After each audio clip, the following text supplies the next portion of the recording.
What's going on, everybody? Welcome to the Terry Buzz video. And as you can tell from the thumbnail, today we're talking about Seis Manos.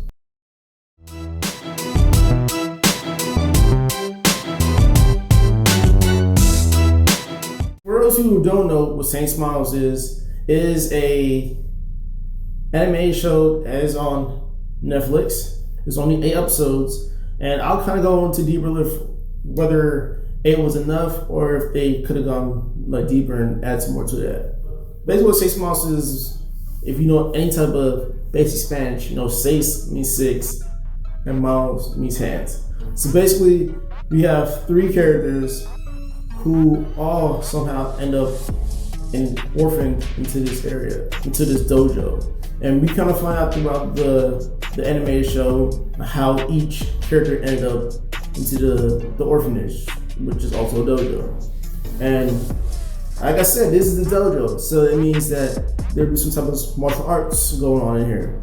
There's a sensei who taught all of them, different versions of martial arts. Like one character is more proficient in, let's say, judo. The other one may be proficient in, I don't know, like grappling or something like that. There's different types of martial arts, and each of them has their strengths and weaknesses.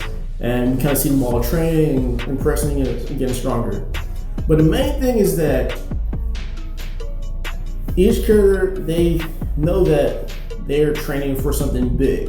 We found out they're going against drug cartels, dark magic. There's that type of supernatural type stuff going on too. So they're trained to kind of go and fight against these type of things.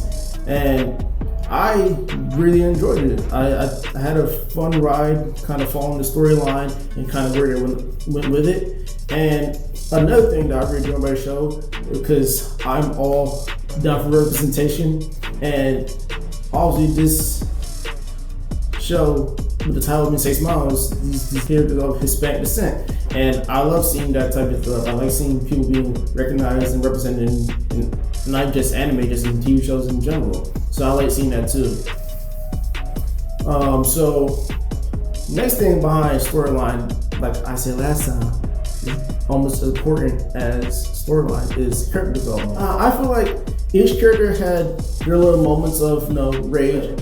For the most part, everybody is pretty much the same, except for one character who named Silencio, and you find out the reason why he's named that, and I'm like, I get it, dude. I get it. I probably be the same boat as you, but I feel like he's the only character that really had a huge, well, not huge, but definitely had a slight character shift as it kind of went through.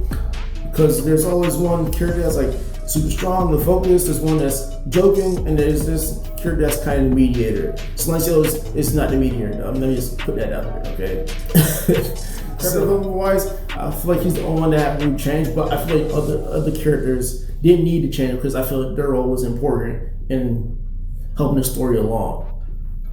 And I feel like the villain was for sure a tough fight, but I feel like the way they handled it, the show handled the way the villain was defeated was also great too. So now I'll go back to where I think that this show needs another season or added episodes, and my answer is no. I feel like this show did a great job in kind of bringing each character in and kind of let us know what they're about, kind of their backstory, and tell the story along and kind of let us know what's coming up next and explain what happened in this certain section, and not ending the show not feeling like I missed something, so what's coming up next. I feel like ending the show, I was like, yep, that was a good ending, and I don't really feel like much needs to be added. If they were to do another season, it had to be something completely different, and that always sometimes never works out. Okay, that always never works out. So I feel like they should just kind of just stay with what they've done already, and just let those who haven't seen it kind of watch it and kind of join the fandom. And I say that I'm a fan of that show. So the ranking that I would give this show is,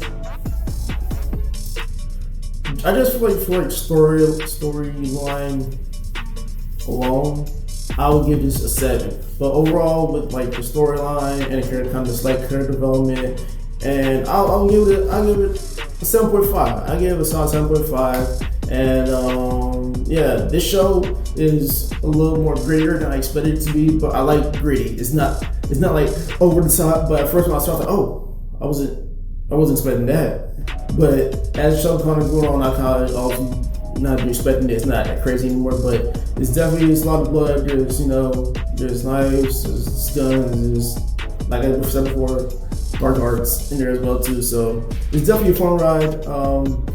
Has anybody seen it? Let me know what you thought. Did you get kind of the same feelings I did when I was watching it? Let me know in the comments below. And if there's any other shows that you guys suggest that I should watch, it's on Netflix. So currently, that's the only thing I watch. But if you guys have any suggestions, let me know. Put it in the comments below, and I might give it a watch and do a review later.